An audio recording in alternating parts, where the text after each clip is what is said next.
My boyfriend of 2 years created a fake Instagram account with stolen photos, built a fake personality, spent 3 months trying to get me to cheat, and when I didn't take the bait, he told me about it and expected me to be relieved. I was not relieved. Noah was insecure from the start of our relationship. He'd been cheated on before, and I understood that. I was patient with the jealousy, the need for reassurance, the occasional unreasonable question. What I didn't know was that his insecurity had evolved into something organized and deliberate. The fake account was named Alex Mercer. Alex was a photographer, stolen photos from a real photographer who had no idea his images were being used.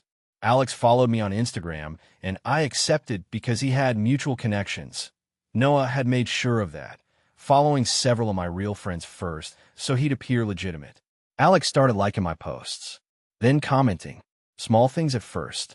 Over 3 months, Alex messaged me occasionally. Friendly, complimentary, but not inappropriate.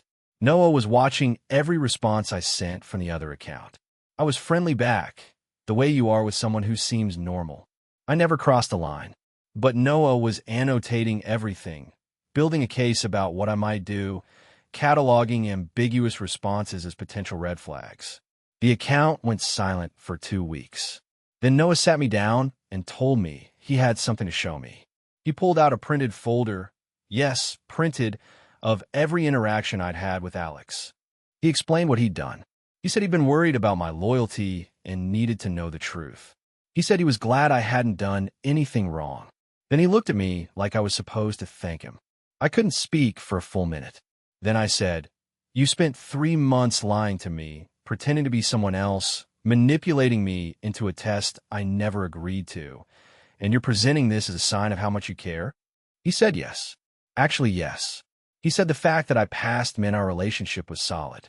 I said the fact that he did this meant our relationship was over. He did not see that coming. He argued for 2 hours that I was overreacting, that he'd just been protecting himself, that I should understand, given his past. I told him I did understand his past, that it was painful, and that it didn't give him the right to run a covert operation on the person who had never given him a reason to distrust her. I packed a bag and stayed at my sister's. He texted for 2 weeks. I responded once to say I wasn't coming back. The thing about being tested without consent is that even if you pass, you've already lost something. The relationship I thought I had didn't exist. It was under surveillance the whole time. Every sincere moment I'd had with Noah was potentially being evaluated. You can't trust a relationship that was built on distrust. And you can't rebuild something with someone who thinks checking your loyalty through deception is an act of love. Is jealousy ever a valid excuse for something like this? Or is this just control? Let me know.